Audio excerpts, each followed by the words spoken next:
I got bacterial pneumonia. It was an unknown bacterium in Croatia and they could not identify it. Doctors at the hospital for lung diseases said that the disease develops from it several times faster than the known strains. When I arrived at the hospital, the lungs were working with less than 10% capacity because they were full of pus and only the top of the right lung was visible on the X-ray. I arrived at the hospital around 9 p.m., that part of the bed where the headboard was raised, so I was, in fact, in a half-lying and half-sitting position. I was completely awake and didn't even close my eyes. I looked at my watch and it was 5 minutes past midnight. And then it happened! On the opposite side of the room, on the left side of the wall I was looking at, was a closet, and next to it a table and 2 chairs. Suddenly, a lighted hallway appeared where the closet, table, and chairs had been. The hallway was about 4 feet high, floor to ceiling, and just as wide. It was completely flat and so long that it looked like it ended at a point. The light did not come from any lighting, but all 4 surfaces, the left and right walls, and the ceiling and floor were illuminated. They looked like they were made of some milky white glass lit by yellowish neon tubes. The light began to go out in segments of about 10 meters, from the beginning of the corridor to the other end, which was visible only as a distant point. At first, I got scared and mechanically cursed. What is this? Well, I don't dream, I'm fully awake. Am I crazy? The lighted hallway was still sinking into darkness in segments, and in the part that was no longer lit, only a dark outline remained. After the initial shock passed me by, I embarked on an action to shed light on that phenomenon. I first checked that I hadn't accidentally fallen asleep for a while, so I dream about it. But I didn't. There was still noise in the hallway and a light was on. I looked around the room, and everything was in place. Nothing else changed except that lighted hallway appeared. The hallway was still there. The lights had already gone out very far away, so that it was barely noticeable that they were still going out. But the outlines of the dark hallway were clearly visible. Before the lights went out completely, I had already recovered from the initial shock and tried to think rationally. In this extremely shocking and incredible fact, I was looking for a logical cause. Meanwhile, as I regained my composure and began to think rationally, the hallway lit up again in full splendor and began to turn off again on the same principle as before. There was no doubt that I was awake and fully aware. Everything but the half wall that now occupied the hallway was in place. They are still shouting in the hospital hallway. I think rationally now without panic, but I can still see quite clearly that lighted corridor that is going out again. So the only logical fact came to my mind. The process of extinguishing life has begun, and the brain is sending a signal that I see as that infinitely long corridor sinking into darkness. I didn't have the feeling that I needed to walk down that hallway, but that it was a depiction of the process of my dying. Then I had a strong feeling that part of me was trying to separate from my body. As time went on, I had a growing feeling that he had already partially separated. I could even guess the outline of my body, but as a completely transparent figure, slowly coming out of my body and straightening into a sitting position. It was more visible in the slightly distorted background image, because I was looking through it. Well, it's not possible that I'm going to die now. Me, who until a few days ago was completely healthy and strong as a bull, and from some pneumonia, from which people don't even die anymore. However, again, that is the only logical solution to this dual situation that I see and experience. The lights were still off, and only the farthest part of the hallway was still lit. I am 59 years old, and it is not yet time to die, especially not for a healthy person. I would definitely like to live more, but again, even if I die, it is a consolation to me that I have lived a really intense and diverse social, private, and business life, which few people have. Hell. While I was feverishly thinking about my situation, convinced that I was dying, because the soul was already leaving the body, the lighting in the hallway went out again. But now the situation has changed drastically. The shock I experienced when I saw the lighted hallway was a pale shadow over the shock I experienced then, and which shook me as if I had touched a 1,000,000-volt current. I was no longer in the room, but in a completely different location. The feeling of being in the middle of a flame struck me like lightning. I was in a space that at first glance looked like a large cave filled with flames, hell. The colors were mixed and ranged in shades of darker red, brighter red, orange, and yellow, just what the colors of a strong fire are. I was standing on an elevated part of that huge cave, which was descending and forking below me, and it was all filled with flames. Below, on one plateau, were several black figures. I swore fiercely.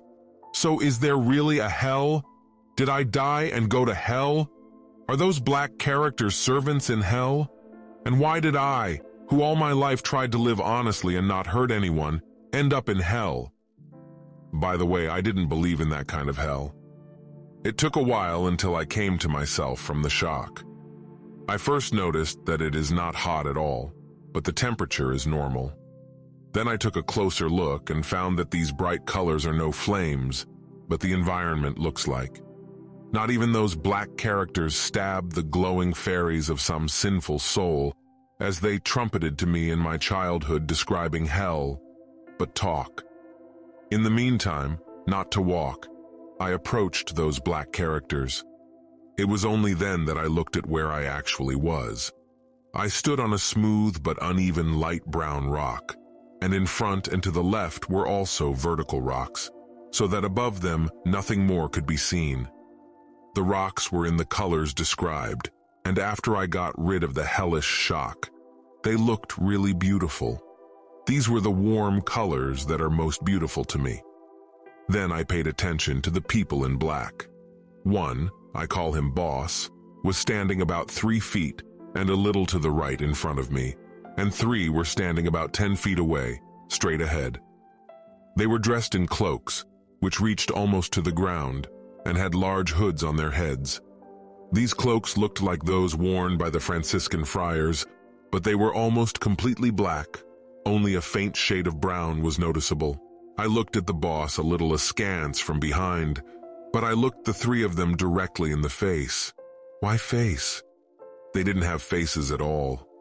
Where their faces were supposed to be, there was absolute blackness, without the slightest outline, so black that it bounced hard from their black clothes. Their sleeves were long and their fists were not visible. The boss spoke and gestured with his hands, and the 3 of them stood still and listened. Even though I was standing near the boss, I didn't hear anything he was saying. Suddenly, it became clear to me where I was. Here is the boundary across which one passes into another dimension, another reality, another form, another world, another life. I don't know how to define it exactly. I even moved to that border for a while and looked at it. It was like a light gray silk curtain, reaching infinitely in height and constantly swaying slightly. I have no knowledge of what it looks like beyond that limit, but I have learned that there is nothing wrong with it. Rather, there is a more sublime continuation of existing life. My death will not happen and it will be the end, but only the body, which was my host in this life, will die, while I will experience a transformation into another form and continue the continuity that lasts forever. For a short time, I also had a vision of the eternal flow in which all existing life moves. I could clearly see that this flow had several levels, between which a gap could be seen. There were about 10 levels, and somehow I knew that those levels were not the same, but that it was, in fact, a gradation, and that the highest level was the best. In that course is everything that has been and will be. Earthly life is only a short-lived excursion from that flow, but even this flicker in relation to eternity determines at what level, after the physical death of the body, the continuity of life of man will continue. I also knew that if I crossed the border, there was no going back to this life. Crossing the border is a one-way street, but I also knew that even though I had reached the limit, and the soul had already left the body, It was not yet over with my earthly life. The boss decides to switch and may decide to return. I knew there weren't very good chances for that, but the possibility exists. I clung to that possibility. I knew crystal clear that across the border, let's call it that, a more perfect world, so I wasn't the least bit afraid. I went back to where the boss had been talking to those three for a while. This encouraged me greatly because I hoped that the chief would still bring me back to my earthly life, since I had come to him again from the very border. I had time to think, and I was fully aware of my situation. The body is on the bed in the hospital, and I am waiting here for the chief to finish the conversation and make a decision about my further fate. I didn't have the feeling that the body was on the bed and I was an immaterial spirit or soul. I was there in full body shape and not dressed in a t-shirt and pajama bottoms, like a body on a bed, but in my everyday clothes, jeans, and a t-shirt. I was already thinking completely rationally and with a cool head. I have nothing to complain about. I myself did not cause a situation that resulted in the most likely death.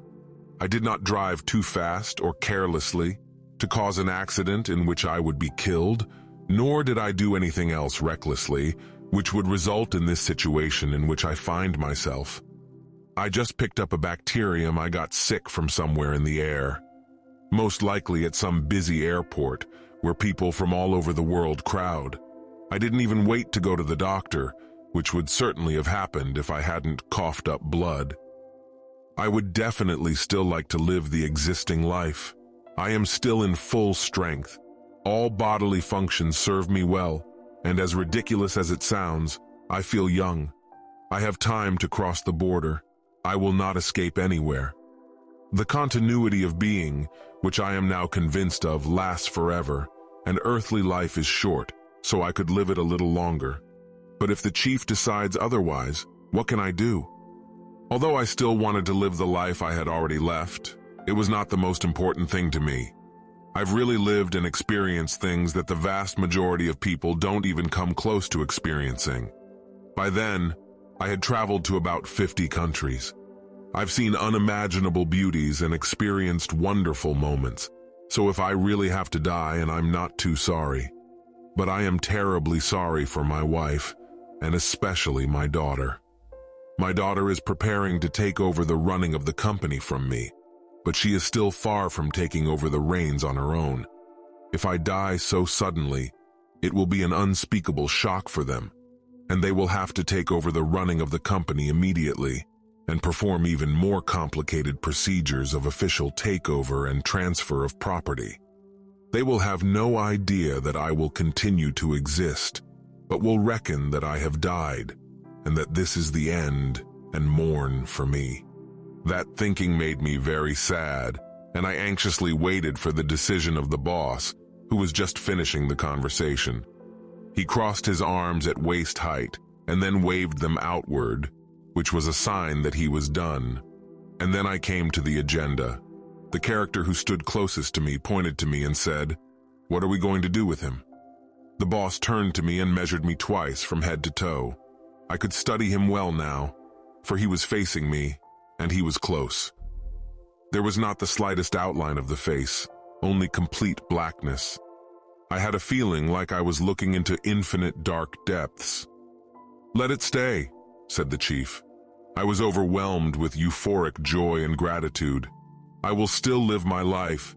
I will not shock and sadden the family, and I will help my daughter to fully prepare and take over the firm. Let him think for as long as he can. I thought, Jesus. I found myself on the shores of the Sea of Galilee. Since I also traveled to the Holy Land, I knew exactly where I was. It was in the vicinity of the present-day town of Tabgha. There are the Church of the Loaves and Fish and the Church of the Primacy of St. Peter. But the time was not present, but 2,000 years ago. In the open space, a few feet in front and again a little to the right, Jesus stood and spoke to the crowd, as it is always mentioned in the Bible.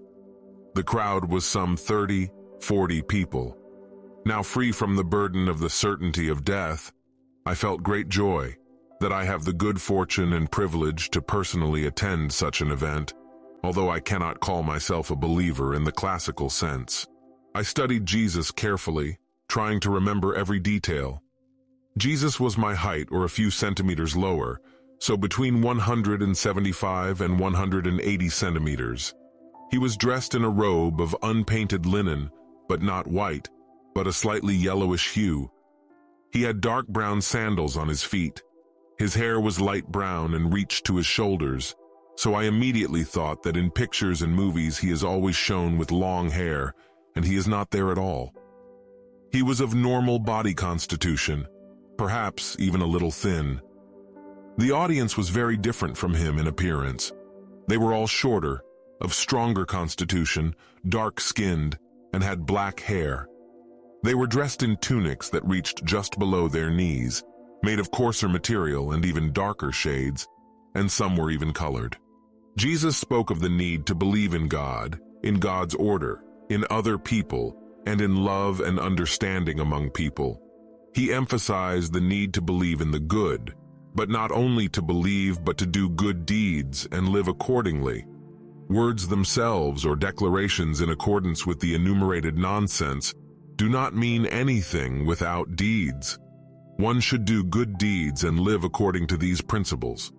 One should live in love and harmony with other people and spread positive energy through words and deeds. He said that all people are equal before God and should act accordingly.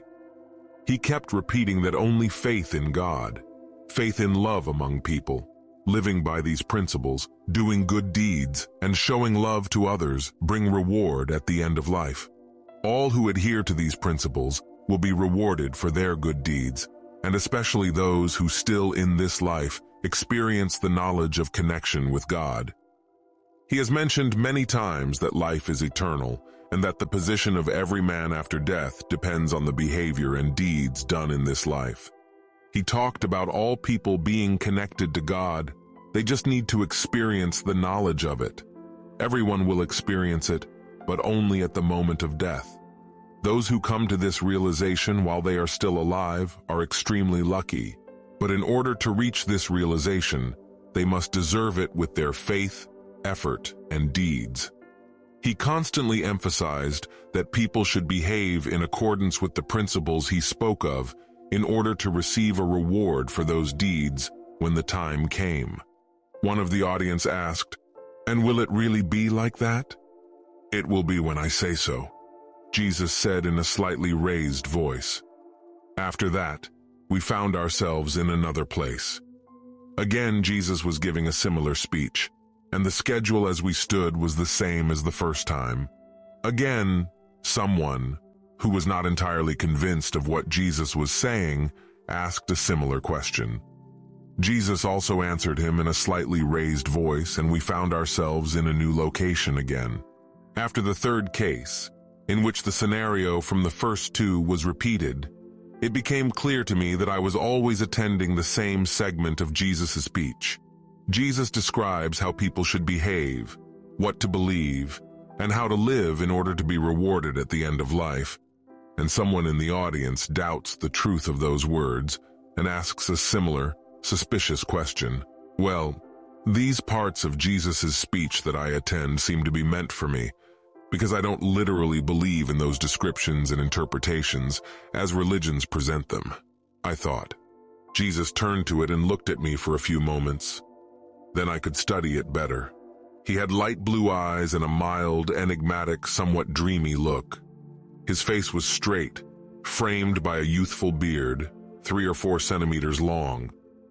It was not overgrown in the chin, but a narrow band of chin ran down the ears to the jaws, where it widened a little and merged with that part on the chin itself, which was thicker and a little longer. The mustache was connected to the chin in a thin line, and below the lower lip was a slightly wider tuft, also connected to the chin. On each side of that tuft was an overgrown white skin.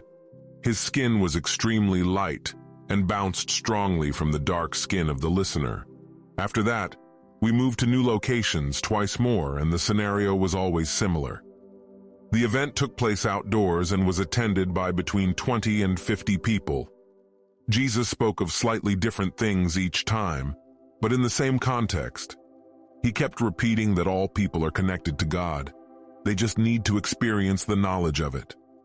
Everyone will experience it, but only at the moment of death. Those who come to this realization while they are still alive are extremely lucky, but in order to reach this realization, they must deserve it with their faith, effort, and deeds. He also spoke about the importance of love and understanding among people, about the equality of all people, about the need to do good deeds, the need to live in harmony with people and nature, belief in God and God's order. All who adhere to these principles will be rewarded for their good deeds, and especially those who still in this life experience the knowledge of connection with God. He mentioned every time that life is eternal, and that his position after death depends on the behavior and deeds of every man. He always mentioned negative things as well. He spoke of the hypocrisy of people who say one thing and do another, of falsely portraying their person to gain a reputation in society or material things. The worst are those who loudly point out that they adhere to certain beliefs and virtues, and even call for the condemnation of others, when in reality they do the opposite themselves. But God, who knows more about man than he himself, cannot be deceived. At the end of life, the real truth will be known. That is why it is important that life, behavior, and actions be in accordance with positive principles, because this will bring a reward at the end of life. In no speech did Jesus mention any punishment for those who do not behave as he preached. He always just emphasized that those who live according to what he narrated will be rewarded. He never once mentioned any restrictions that people should adhere to. Exactly the opposite.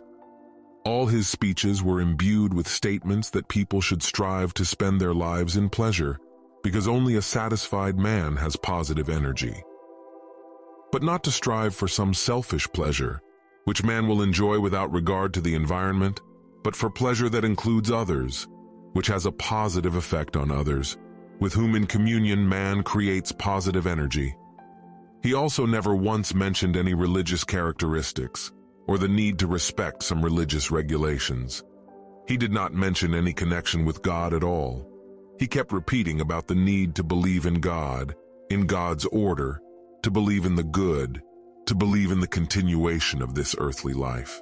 But not only about the need to believe, but also to live accordingly and do good deeds for life, and then there will be a reward for that.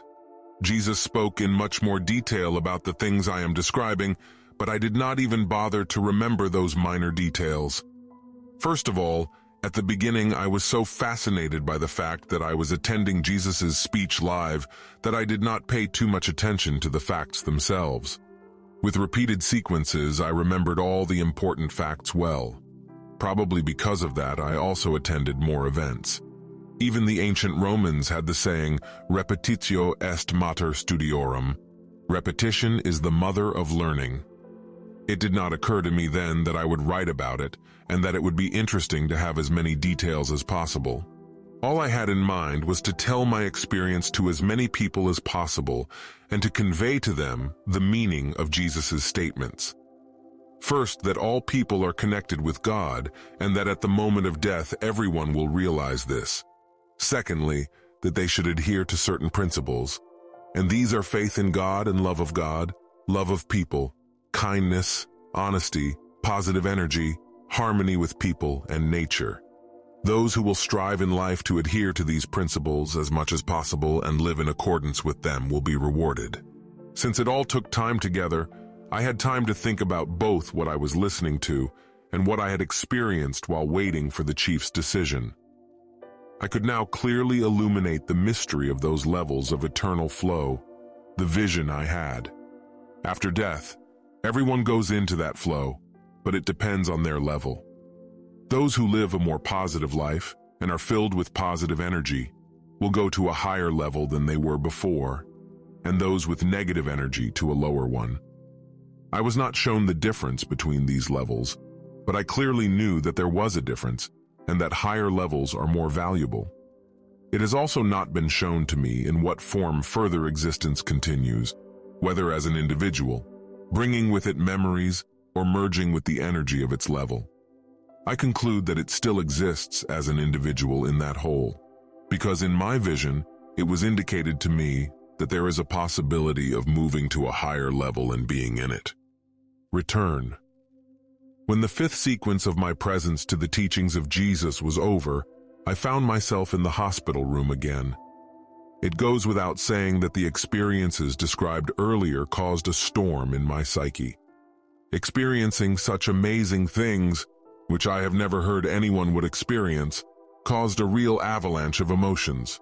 Although the doctor, a few months later when I told him this, said that these were hallucinations due to lack of oxygen, I am sure I really experienced them. Why am I so sure? Because I embarked on this adventure fully awake. I was awake all the time and fully aware of my real situation, but also the situation I was going through. At no point during the events described did I lose sight of the fact that I was on the verge of death in a hospital room, or that I had, perhaps, passed that edge. Apart from those shocking moments when a lighted hallway appeared to me, or when I found myself in a place that at first I thought was hell, all the rest of the time, I thought completely soberly, aware of the parallel unfolding of reality. In full consciousness, I experienced these amazing events. From shock and panicky fear when I saw the tunnel, or when I thought I had come to hell, to complete calm when I realized that human existence does not end in death but transforms into another reality. Ardent desire to return to the present life and huge joy when I attended Jesus' speeches. And why couldn't that happen? I was just an observer, and someone in whose power it was a performer. And what do we humans know at all about the origin and functioning of the world and life? What do we know about the reality of the universe? Our knowledge is less than a grain of dust in the endless desert. Countless times I turn these events in my head and analyze. If that teleportation had happened to me immediately, I would surely have thought that I was dreaming it, because I would not connect what I experienced with reality. But when I first looked at the lighted hallway, and everything else was normal and in place, I undoubtedly found in full consciousness that I was awake, that my brain was functioning normally. However, the hallway was also completely real. I didn't have any urge or call to go down that hallway, but it made me think that life was starting to fade. I am therefore convinced that the apparition of the lighted corridor was only an introduction with the aim of preparing me for the events that followed, to the fact that the process of dying has begun, and to come to terms with that fact. My mind then opened up and I was able to move into another reality. For a long time I wondered to myself how I remained calm and thought in cold blood in such a situation. I got the answer from the results of DNA analysis. I have a gene that is colloquially called warrior. Contrary to the name, this gene does not stimulate any warrior moods, but in difficult and dangerous situations allows a person to act rationally and in cold blood. But there are also warrior gene flaws. Everyday routines and jobs for such warriors are very boring and tiring. Maybe the doctor is partially right, but not in the sense that these were hallucinations caused by a lack of oxygen, but that the lack of oxygen opened a portal to another level of consciousness. The most famous prophecies from history took place in locations where there was a lack of oxygen in the air due to the evaporation of other gases. Death always begins with the act of stopping the heart and the flow of oxygen to the brain. But the act of dying itself does not happen on the principle of a power switch, so you turn off life with one click. Brain death occurs gradually, even if it is a matter of a few minutes. During this period, processes unknown to people occur. When the level of oxygen in the brain needed to sustain life exceeds a critical limit, portals open up towards some other realities and dimensions. Those who, like me, are lucky to return from that area to the local reality can witness these supernatural experiences.